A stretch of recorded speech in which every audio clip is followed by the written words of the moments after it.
Hello friend, स्वागत है आपका एनक्यू स्टडी यूट्यूब चैनल पर।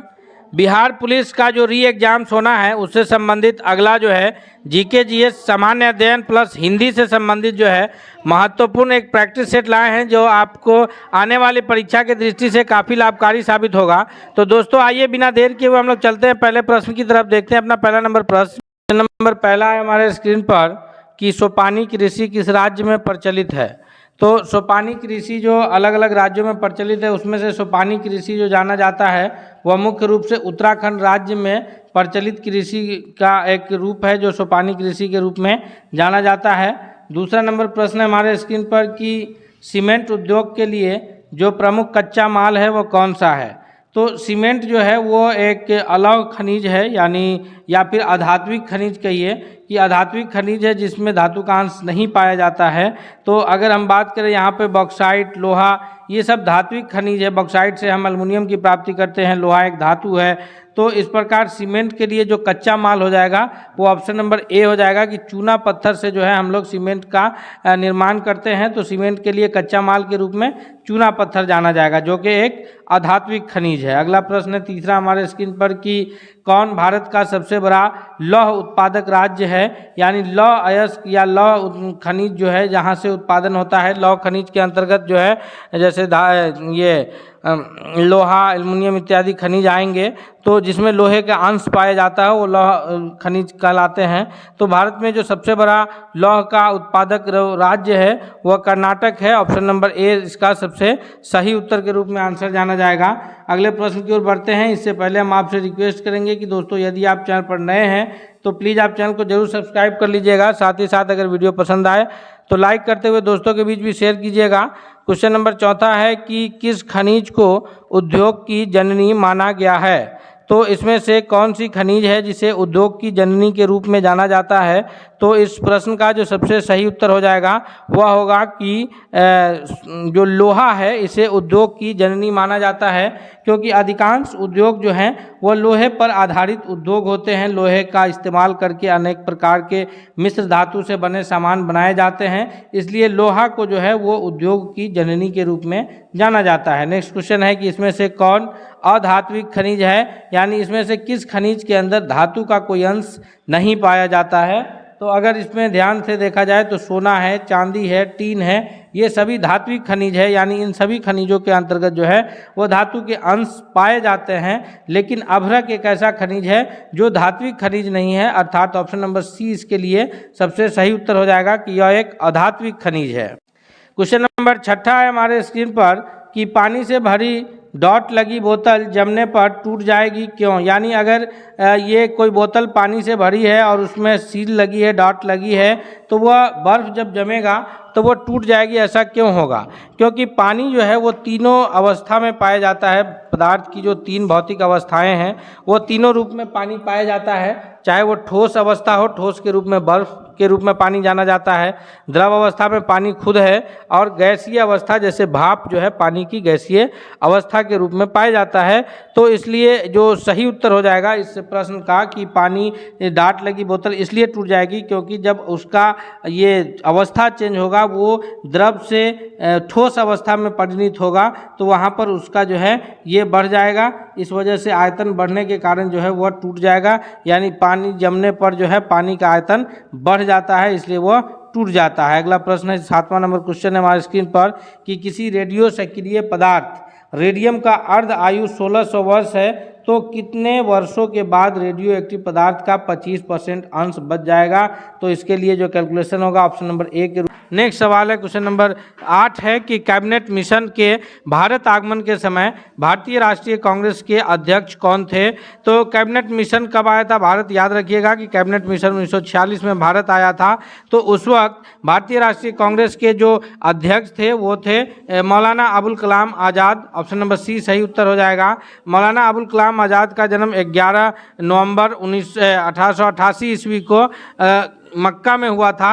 हालांकि इनके जो ये थे पूर्वज थे वो भारत से ही गए थे 1857 की क्रांति के दौरान, फिर उसके पश्चात इनके पिता भी भारत ही आ गए थे। तो ये मौलाना अबुल कलाम आज़ाद जो है ये देश के प्रथम शिक्षा मंत्री रहे हैं और इन्हीं के ये में 11 नवंबर को प्रत्येक वर्ष राष्ट्रीय शिक्षा दिवस के रूप में मनाया जाता है। नेक्स्ट सवाल है, क्वेश्चन नंबर 9 है कि गांधी इरविन समझौता के हस्ताक्षरित होने में किसने अपनी अति महत्वपूर्ण भूमिका निभाई थी? तो गांधी इरविन समझौता जो कि 5 मार्च 1931 को हुआ था। कब हुआ था?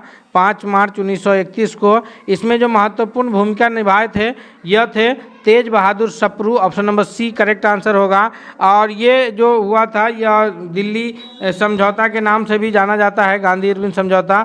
ये सविनय अवज्ञा आंदोलन जब देश में चल रहा था तो उसी दौरान यह जो है आंदोलन चल रहा था, उसी दौरान यह समझौता हुआ था जो कि गांधी और लॉर्ड इरविन के बीच हुआ था। अगला सवाल है, क्वेश्चन नंबर 10 है कि चौरा चौरी कांड किस तिथि को हुआ था? चौरा चौरी कांड जो एग्जैक्ट तिथि है इसका वह है ऑप्शन नंबर ये बी के 4 फरवरी 1922 को हुआ था।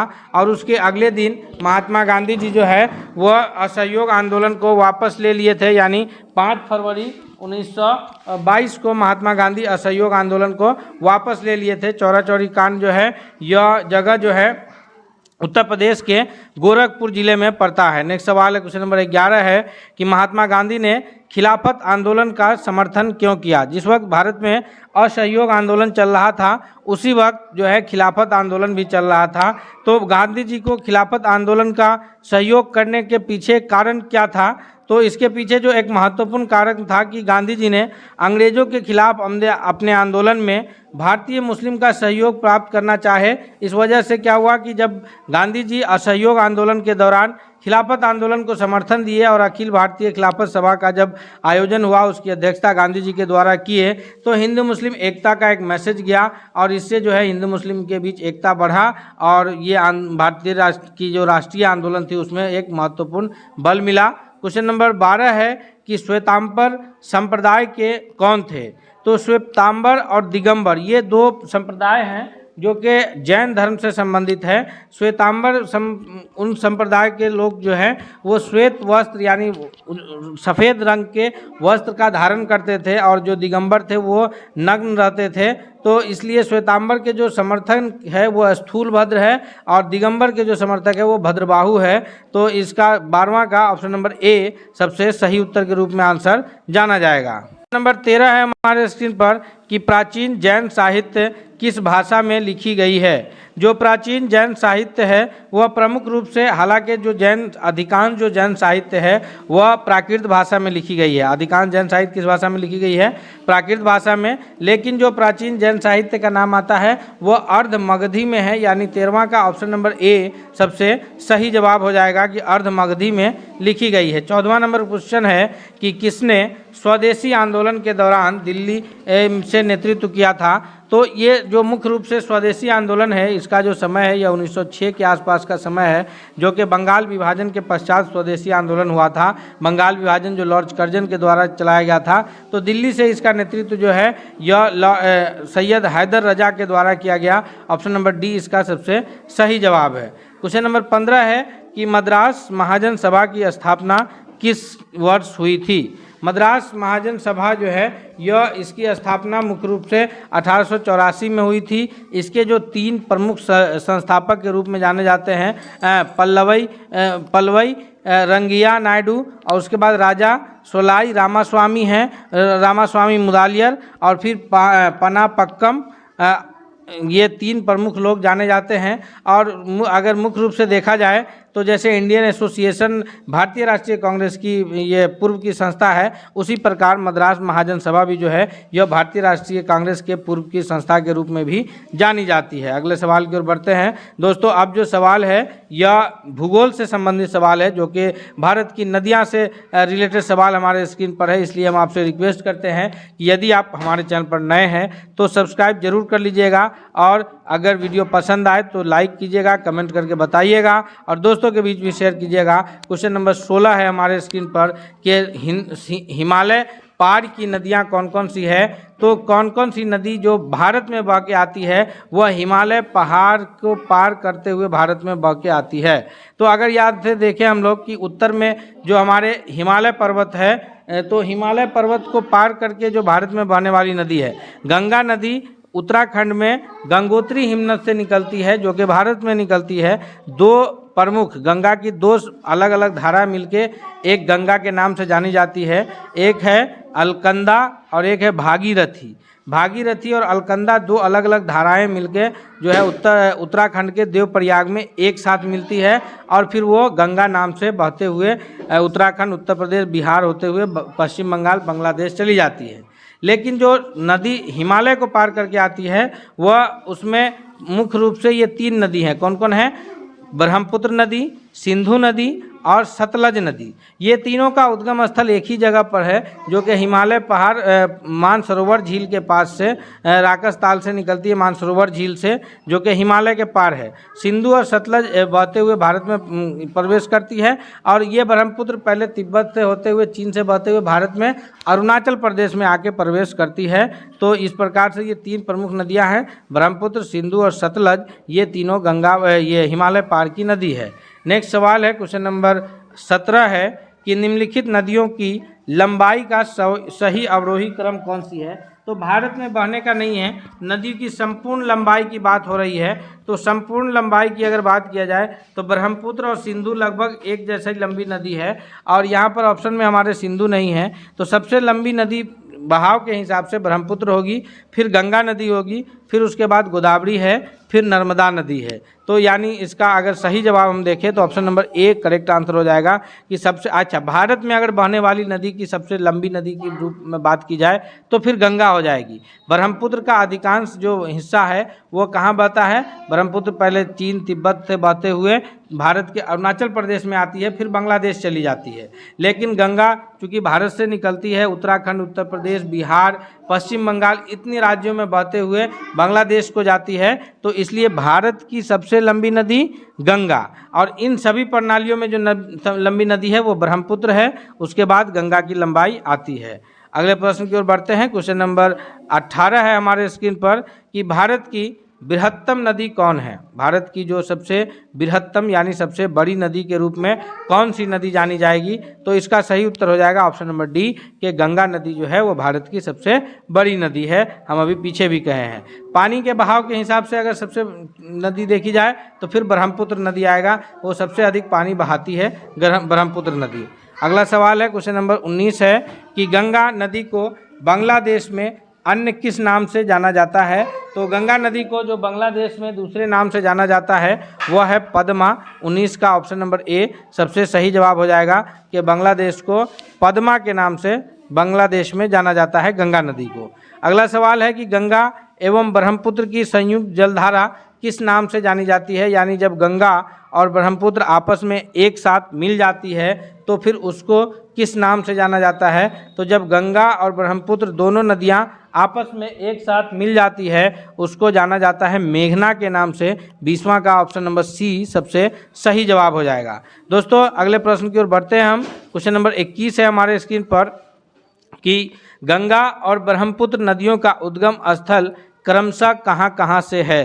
तो हम पिछले प्रश्नों में भी इसको चर्चा किए थे, आप कमेंट करके बता भी सकते हैं कि गंगा जो उद्गमित होती है वह गंगोत्री हिमनद से, दो अलग अलग धाराएं, एक भागीरथी और एक अलकनंदा के रूप में, और दोनों संयुक्त धारा, एक मान लिया ये भागीरथी है, दूसरी धारा ये अलकनंदा है, ये बी से भागीरथी, ये से अलकनंदा, और ये फिर संयुक्त धारा एक साथ गंगा के नाम से प्रवाहित होती है। यह उत्तराखंड से उद्गमित होती है। उसी प्रकार जो ये मानसरोवर झील के पास से जो तिब्बत में निकलती है कौन? ब्रह्मपुत्र नदी, और फिर ये आकर के भारत में अरुणाचल प्रदेश में आती है और आगे चल के पश्चिम बंगाल में ये नदी दोनों आपस में मिल जाती है। तो इस प्रकार जो उद्गम स्थल की बात हो जाएगी वो उत्तराखंड और तिब्बत, और तिब्बत में ब्रह्मपुत्र नदी को सांगपो के नाम से जानते हैं, याद रखिएगा।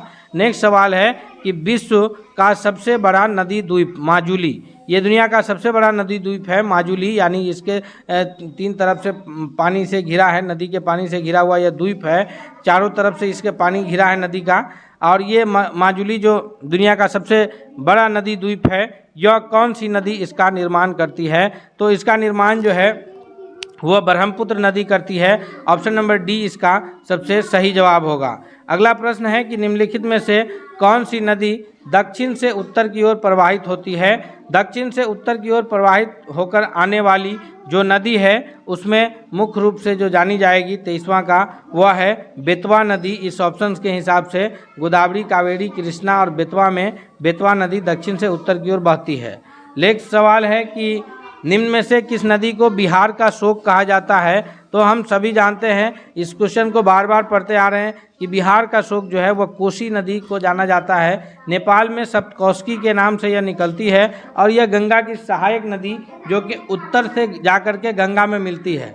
गंगा की जो प्रमुख सहायक नदी है, कुछ नदी दक्षिण से आके मिलती है जैसे यमुना है, सोन है, कुछ नदी जो है इधर से जाके मिलती है उत्तर से, जैसे गंडक है, उसके बाद कोसी है। तो ये उत्तर की ओर से गंगा में जाकर मिलने वाली प्रमुख नदी है कौन? कोसी नदी, जो कि बिहार का शोक कहलाती है। और यह सीमांचल एरिया जो पूर्णिया किशनगंज के तरफ ये नदी प्रवाहित होती है। अगला सवाल है क्वेश्चन नंबर 25 है कि निम्नलिखित में से कौन सी नदी बंगाल का शोक के नाम से जानी जाती है? सोन, गंडक, हुगली और दामोदर।